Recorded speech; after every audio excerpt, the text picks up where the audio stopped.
Guys, panoorin nyo to.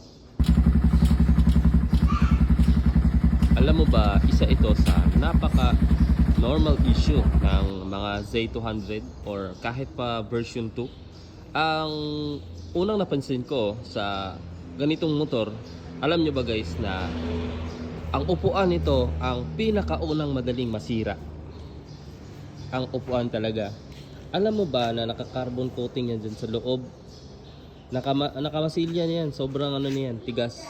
Oh, kita nyo? May mga crack na, may bali dito sa dulo. Hindi lang halata, 'di ba? Kasi so all black eh. Ano na to guys? Naka-solvent siya ng pampatigas para hindi agad siya mag-crack kasi marami ng basag oh. Ito yung pinakamadaling mabasag talaga. Alam nyo ba, yung mga fairings ng Z200 is babasagin. Hindi tulad ng mga branded.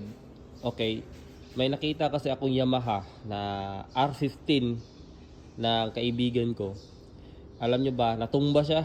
Pero yung mga cover, mga ano niya, fairings niya is natupi lang at saka nagasgas.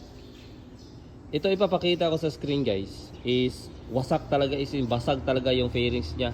Alam nyo bang parang plastic lang ito na madaling maputol. Ang hirap makabili ng fairings ng Z200. Dito naputol yung sa kanya oh. Para natumba lang ata siya tapos wala na, putol na. Oh, kita mo yan? Maganda lang tingnan.